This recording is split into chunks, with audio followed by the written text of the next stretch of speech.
Olá, gente. Hoje nós vamos falar do nosso sistema urinário. Por que urinário? Antigamente, ele era chamado de sistema excretor. Mas quando se fala sistema excretor, pensa-se apenas em eliminar algum produto.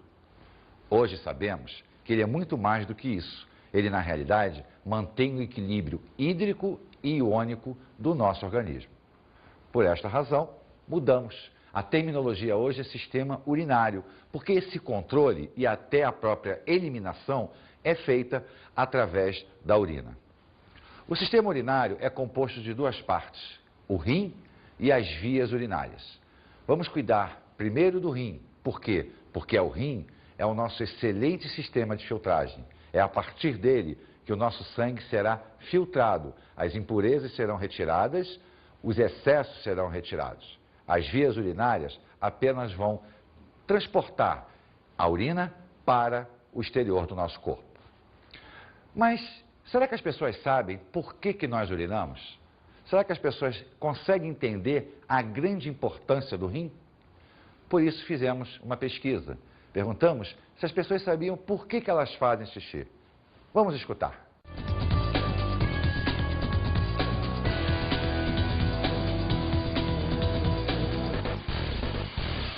Você sabe qual que é a importância do sistema urinário?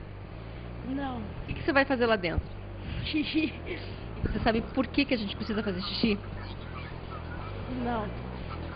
Nunca parou pra pensar? Não. Será que fazer xixi é importante? Acho que é. Necessário, né? É. Então corre lá. Você sabe por que a gente faz xixi? Ah, que tá muito líquido, né? Daí tem que esvaziar a bexiga. Eliminar excesso de sais e, digamos, lixo molecular, assim, tipo restos de proteínas, restos de carboidratos, enfim, que o organismo não consegue degradar normalmente. Quem teve alguma vez uma crise renal sabe como é importante fazer um xixizinho.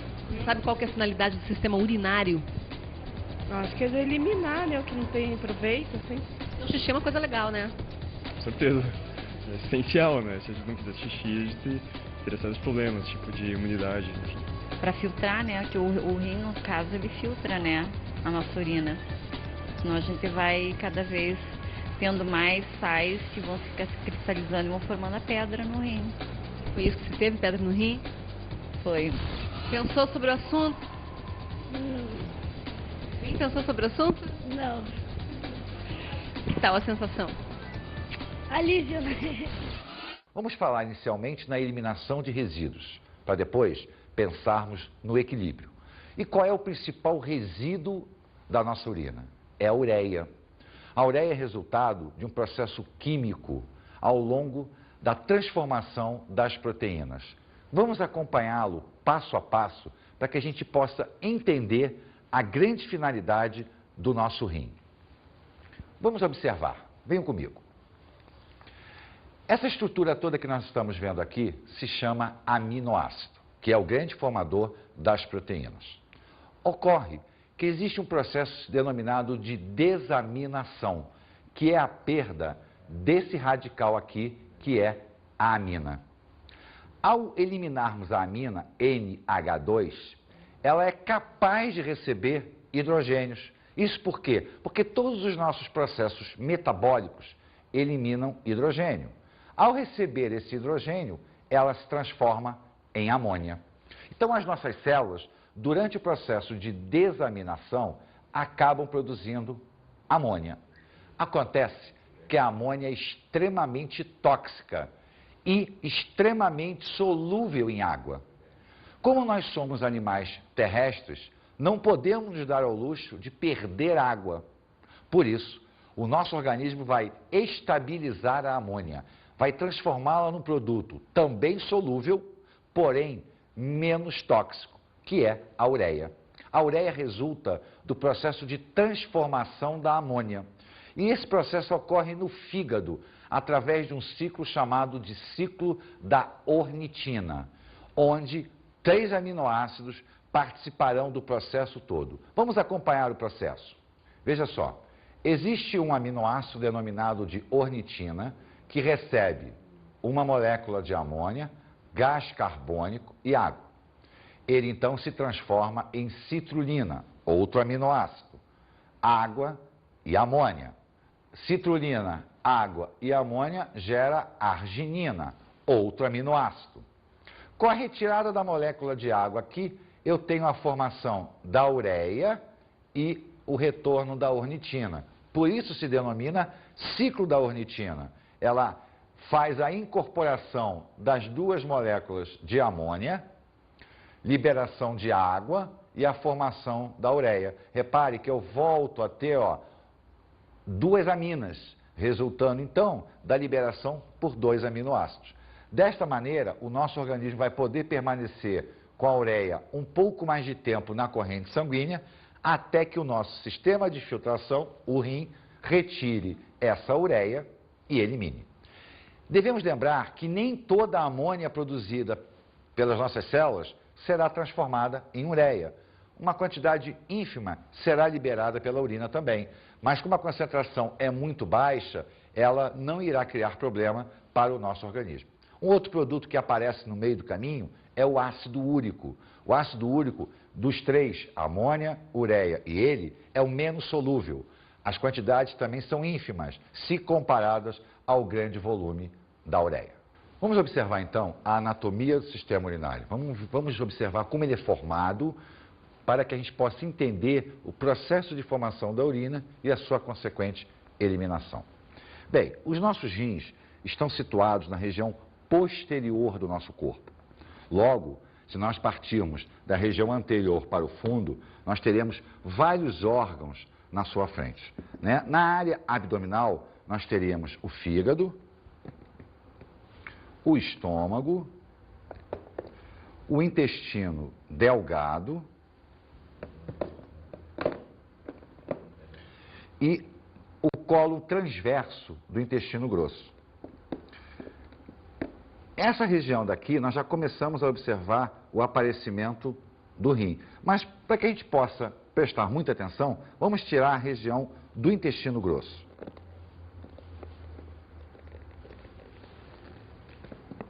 Então, observe que nós temos aqui, os dois rins na região posterior do nosso sistema. Então, os rins, nós temos dois, as vias urinárias, que corresponde aos ureteres, que vai caminhar até a bexiga. Então, essas duas estruturazinhas aqui são as responsáveis pela formação da urina. Se nós tirarmos a região anterior do rim, nós vamos observar que o rim é formado por duas partes.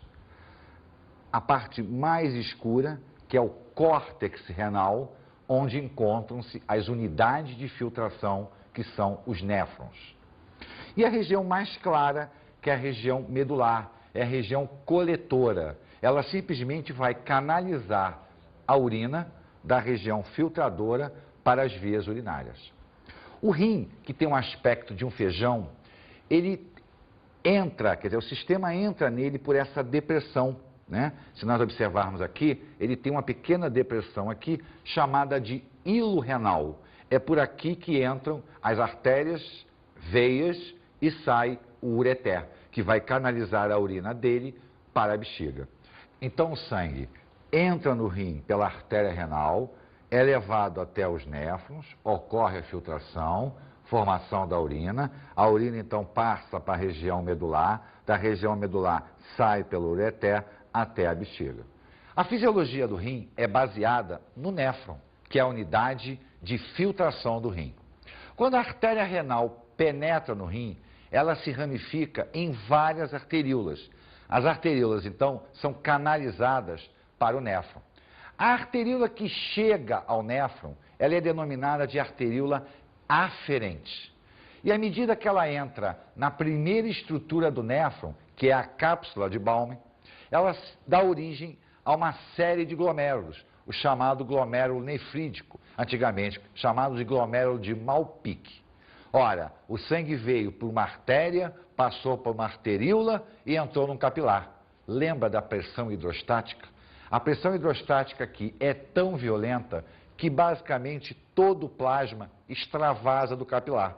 Só que ao invés de ele inundar um tecido, ele vai ser recolhido por esta cápsula, que é a cápsula de Bowman. A partir daí, esse plasma que extravasou passa a se denominar filtrado. Só que nem tudo que saiu deveria sair. Parte deverá retornar à nossa corrente sanguínea, porque não interessa para o nosso organismo jogar fora. Esse glomérulo, então, vai dar origem à arteríola eferente. Então, olha só, entrou como a aferente, formou o glomérulo, agora sai através da arteríola eferente. E aí vai formar uma grande rede capilar. Para quê? Para receber de volta aquilo que não deveria ter saído da nossa corrente sanguínea. O filtrado, então, sai da cápsula de Balme e começa a percorrer um longo tubo. Na primeira parte dele, o denominado tubo contornado proximal, nós começamos a ter o retorno para a corrente sanguínea dos íons. Então, aquilo que estava no filtrado vai passar a voltar para a corrente sanguínea, a parte iônica, sódio, cloro, potássio, magnésio, e eles voltam por transporte ativo. Então, olha que interessante. Basicamente, 80% a 90% da água que forma o sangue saiu formando o filtrado. Eu agora tenho o retorno de íons para dentro da corrente sanguínea. Ora, esse sangue que perdeu basicamente toda a sua água está com uma concentração altíssima. Em compensação, o filtrado está com uma concentração muito baixa. Então, eu tenho uma diferença de concentração muito grande entre o sangue e o filtrado. Por isso, na segunda parte do nosso tubo contornado, a chamada alça nefrídica, eu começo a ter o retorno da água por osmose, do filtrado para o sangue. Então, a pressão osmótica do sangue é tão alta que ele puxa muita água de volta. Porém, nem toda. Ela, então, continua a percorrer o tubo contornado, agora numa área mais distante, denominado de tubo contornado distal. E é neste momento que começa o controle de equilíbrio do nosso corpo, que nós vamos falar daqui a pouquinho. Vamos pensar apenas agora na eliminação da ureia. Do tubo contornado distal, então, ele vai passar para o tubo coletor. O que chega aqui já é urina. Então, vamos dar uma caminhada novamente. O sangue chegou, foi filtrado, o filtrado passou para o tubo contornado proximal, os íons retornaram para o sangue, na alça nefrídica a água retornou para o sangue e no tubo contornado distal outras substâncias, inclusive a própria água que nós falaremos na homeostase. O que passou daqui e chegou no tubo coletor já é urina. A partir daí, a urina será canalizada para fora do rim. Mas antes, nós não podemos esquecer que toda essa região daqui está no córtex renal. O nosso córtex possui aproximadamente 1 milhão de unidades filtradoras dessas. Como nós temos 2 rins, nós temos em torno de 2 milhões de unidades filtradoras. Esses tubos coletores, então, vão migrar, vão ser direcionados para a área da região medular, que vai canalizar a urina para fora do rim. Vamos observar novamente no nosso modelo esse trajeto da urina? Bem, vamos acompanhar então o trajeto daqui. Olha só, a filtração ocorreu nessa região. Então, os néfrons estão situados nessa região daqui e a urina passa a ser canalizada, então, para a região medular. Os tubos coletores desembocam nas chamadas pirâmides renais. As pirâmides renais desembocam nos cálices renais e os cálices na região do bacinete. O bacinete, então, a urina será transportada pelo ureter até a bexiga. A urina não cai por gravidade, ela é transportada por movimento peristáltico. Então, ela vai ser empurrada do rim em direção à bexiga. Então, à medida que o rim vai filtrando, e isso acontece 24 horas por dia, o ureter vai transportando a urina até a bexiga. A bexiga é uma bolsa muscular, está situada na região anterior da nossa pelve, e ela vai recolhendo a urina. À medida que ela vai enchendo, quando ela atinge uma determinada volume, ela entra em contração peristáltica. É a nossa sensação da vontade de urinar. Acontece que a saída da bexiga para a uretra, ela possui um anel de musculatura estriada. E a musculatura estriada é aquela que obedece à nossa vontade. Com isso, nós podemos sentir a vontade de urinar, que é a contração da bexiga, mas conseguimos reter a urina, porque o anel só irá abrir por ordem do sistema nervoso central. Esse anel, então, vai controlar o esvaziamento da bexiga através da uretra. Lembre-se que a uretra simplesmente conduz a urina. A contração ocorre na bexiga. É diferente do peristaltismo do ureter. Bem, lembra que nós começamos a falar no equilíbrio do nosso corpo? Na realidade, além de toda essa estrutura para a eliminação da ureia, existe também o controle homeostático. O que é isso? É a manutenção do equilíbrio orgânico. O nosso organismo tem que estar estável, tanto quanto a quantidade de água, quanto a quantidade de íons. E essa função toda é executada no tubo contornado distal. É ele que vai ser o responsável pela manutenção do equilíbrio, eliminando aquilo que está em excesso ou retendo quando está em falta. Vamos observar o nosso esquema para que a gente possa entender esse funcionamento. Vamos lá.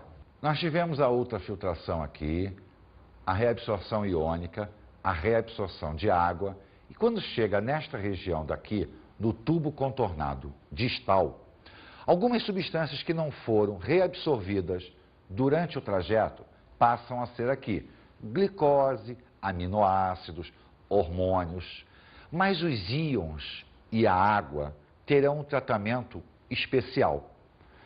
Essa região daqui, ela é sensível à variação hormonal e nervosa. Nós temos uma glândula denominada de suprarrenal que produz determinados hormônios que vão controlar a reabsorção iônica dessa região. Por exemplo, se o nosso organismo está com falta de sódio, um hormônio denominado de aldosterona vai interagir nesta região, aumentando a permeabilidade da região para o sódio. Com isso, nós absorvemos mais sódio para a nossa corrente sanguínea. Um outro hormônio que trabalha nesta região daqui é produzido na hipófise, uma glândula situada no nosso encéfalo, numa regiãozinha chamada região da neurohipófise. Esse hormônio se denomina ADH, que é o hormônio antidiurético. Qual é a finalidade dele? É aumentar a permeabilidade desse tubo para a água. Nós não podemos esquecer que grande parte da água já foi reabsorvida na alça nefrídica, pela diferença osmótica que existia entre o filtrado e o sangue. Porém, nessa região daqui, a reabsorção de água será controlada por esse hormônio. Isso porque a região que produz esse hormônio, que é a região do hipotálamo, ela é responsável pelo controle térmico e hídrico do nosso corpo. E o controle térmico, ou seja, a manutenção da nossa temperatura interna, depende fundamentalmente da água. Quando o nosso organismo tem a temperatura dele elevada, ele coloca água, porque a água consegue retirar o calor. Quando o nosso organismo está com a temperatura mais baixa, o nosso corpo não coloca água. Então, ganhar ou perder água vai estar muito ligado a essa região. Por isso que quando nós precisamos guardar mais água, por exemplo, no verão, o nosso organismo elimina esse hormônio, que é o antidiurético, ou seja, contra o ato de urinar, aumentando a permeabilidade dessa região e reabsorvendo mais água para a corrente sanguínea. Neste caso, nós vamos urinar menos, quer dizer, o volume urinário é menor e a nossa urina será mais concentrada, porque ela terá menos água. Por outro lado, quando nós estamos com excesso de água ou a concentração do nosso sangue está tranquila, está baixa, esse hormônio não será lançado na corrente sanguínea, não com a intensidade que deveria. Por isso, a água não será tão absorvida nesse ponto. Ela vai passar, ela vai ser eliminada junto com a urina. Então, o nosso volume urinário tende a aumentar. Nós vamos urinar mais e, consequentemente, a nossa urina estará mais diluída. O álcool consegue interferir nesse hormônio. Então, essa região do nosso néfron, ela não está só ligada ao controle de eliminação de toxinas, no caso da ureia. Ela está muito mais ligada, ela é muito mais importante para a manutenção do equilíbrio hídrico, no caso da água, e iônico, no caso dos rins. Inclusive, quando ocorre uma falha de reabsorção iônica aqui, ou seja, a gente absorve sódio demais, porque temos excesso de sódio, quando a gente come muito sal, o que vai acontecer? A gente vai aumentar a concentração sanguínea. O nosso sangue vai ficar mais concentrado, porque ele vai puxar mais sódio para ele. Ao puxar mais sódio e, consequentemente, subir com a concentração sanguínea, vai forçar a maior reabsorção de água. Então, o volume sanguíneo aumenta. Não porque deveria, mas porque nós estamos puxando mais água devido ao aumento da concentração. Com isso, a força hidrostática dentro da parede do vaso aumenta. Daí a elevação da pressão sanguínea. Por isso o sal aumenta a pressão sanguínea, porque aumenta a concentração do sangue e nós temos que puxar mais água. Por que o médico receita um diurético? O diurético vai atuar nesta região daqui. Quando a água sair do sangue, caminhar, ela não retorna para a corrente sanguínea. Nós vamos urinar mais. Mas essa perda de água é justamente para quê? Diminuir o volume dentro do sangue e, com isso, diminuir a pressão. Então, repara que essa estruturazinha, onde nós possuímos em torno de 2 milhões, ela está muito ligada também à manutenção do equilíbrio orgânico. Isso se chama homeostase. Todos os animais têm o seu ponto de equilíbrio, sejam eles de origem aquática, sejam eles de origem terrestre. No nosso caso, o nosso rim é o responsável por esse equilíbrio. Vamos falar agora das doenças renais. Vamos observar as duas grandes doenças provocadas, uma por insuficiência de um hormônio e a outra pelo mau funcionamento do rim com N causas. A primeira se chama glomerulonefrite. A palavra it indica que é um processo inflamatório a nível do néfron e lá do glomérulo, na região que ocorre a ultrafiltração. De vários fatores, infecções bacterianas, hipertensão arterial, diabetes, provocam a destruição dessa região. Com isso, o rim começa a ter deficiência em filtrar o nosso sangue. À medida que a doença se agrava, se ela não for controlada, o rim vai parar de funcionar. É o que nós chamamos de insuficiência renal. Se isto acontece com um rim, o nosso outro rim consegue assumir a capacidade tranquilamente de controlar o nosso organismo. Mas se o problema é crônico e acaba atingindo os 2 rins, nós só temos uma solução. Ou permanecer por resto da vida fazendo hemodiálise, que é a filtração do nosso sangue através de uma máquina que tenta imitar o nosso rim, ou o transplante de rim. É a única solução, visto que nós não sobreviveríamos mais do que 48 horas sem que os rins estivessem funcionando. A insuficiência renal é uma das formas mais graves para o equilíbrio do nosso corpo, levando ao óbito. Uma outra doença é a diabetes insípidos. Cuidado, não confunda com diabetes mellitus. A diabetes mellitus vem da falta total ou parcial de insulina e, com isso, a manutenção da taxa de glicose na corrente sanguínea de maneira muito elevada. A diabetes insípidos está ligada àquele hormôniozinho, o ADH. Por uma falha genética, por um tumor de hipófise, nós temos a nossa produção de ADH diminuída. Com isso, nós não reabsorvemos a água no tubo contornado. À medida que isso não acontece, a nossa perda de água é muito intensa, o que leva a gente a um quadro de desidratação. É óbvio que a doença tem 2 formas. Ela pode ser uma forma leve, que é altamente controlável, ou uma forma grave, levando o indivíduo, por exemplo, a urinar mais de 20 litros de água por dia, quando a média nossa é em torno de 1,5 litro. Então a perda de água é tão violenta que provocaria uma desidratação muito grave, levando ao óbito. Nesses casos, nós temos que administrar de maneira artificial o hormônio. Por que diabetes? Né? Vocês devem estar se perguntando, mas uma tem a ver com a água, a outra tem a ver com insulina, com glicose. É porque em ambas, tanto na diabetes mellitus, ligado ao problema da glicose, quanto na diabetes insípidos, ligado ao problema do hormônio, nós temos perda de água. E a palavra diabetes veio do grego, que significa cachoeira, muita água. Então, em ambos os casos, nós urinamos muito. Devido ao excesso de glicose e à alteração da concentração sanguínea. O outro, pela falta de hormônio.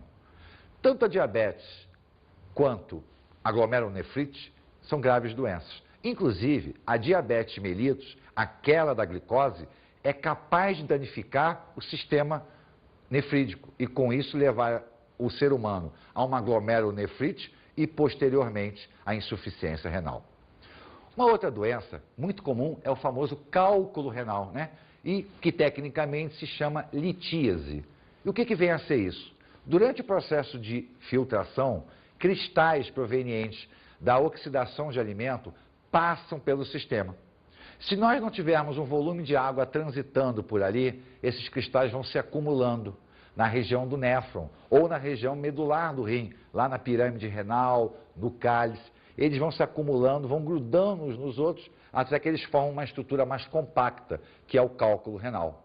Para que esse cálculo seja eliminado, ele vai ter que passar pelo ureter, mas lembra que o ureter empurra a urina por peristaltismo. Ele é feito para empurrar algo líquido, não algo sólido. Por isso dói. As infecções bacterianas também provocam alterações renais. E uma das mais comuns é a chamada cistite, que não chega até a área renal. A cistite é a inflamação da bexiga. Como a bexiga está muito próxima do meio exterior, ela é facilmente contaminada por bactérias. Ou até mesmo pelo nosso péssimo hábito de reter a urina durante muito tempo. Algumas pessoas mais sensíveis, principalmente mulheres, têm a parede daquele anelzinho que controla a saída da urina irritável, porque a nossa urina é ácida, ela contém impurezas. A presença dela há muito tempo na bexiga, sem um esvaziamento constante, acaba provocando uma irritação. E esse anel irritado costuma dar aquela sensação toda hora que a gente está com vontade de urinar, mas na realidade não é a urina que existe na bexiga, é a irritação. Então, nós devemos cuidar muito do nosso sistema excretor, do nosso sistema urinário, visto que ele é extremamente importante para a manutenção do nosso corpo.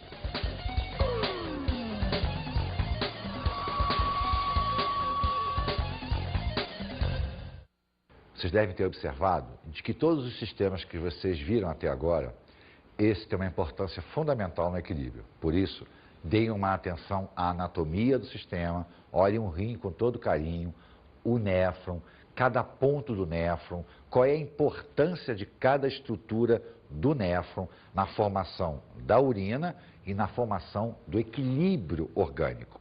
Óbvio, atente para o trajeto, funcionamento do ureter, da bexiga. Se existem outros métodos de prevenção contra as doenças renais, o que nós podemos fazer no nosso dia a dia para não sacrificar tanto o funcionamento do nosso rim. Com certeza, você vai começar a entender muito bem como a gente funciona. Um grande abraço para você.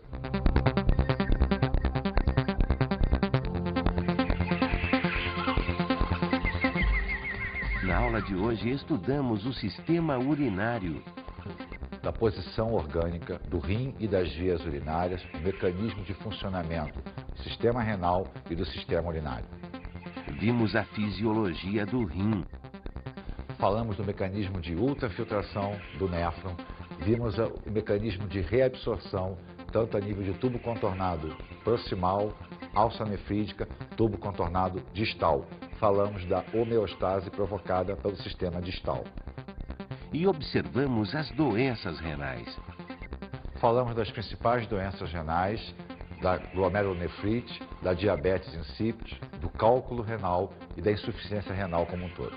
Bons estudos!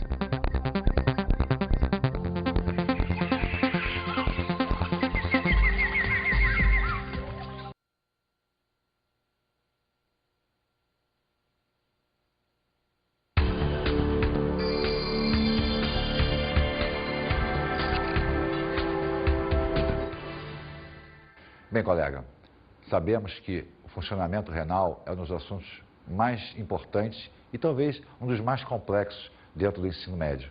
Então, uma atenção especial, não propriamente na anatomia, mas na fisiologia do néfron. É o tipo da coisa que o aluno tem que entender bem, porque, ao entender, ele está revisando o quê? Osmose, transporte passivo, transporte ativo. Então, ele está refazendo todo aquele pensamento do funcionamento orgânico. Então, uma atenção muito grande na fisiologia nefrítica. Ela é extremamente importante.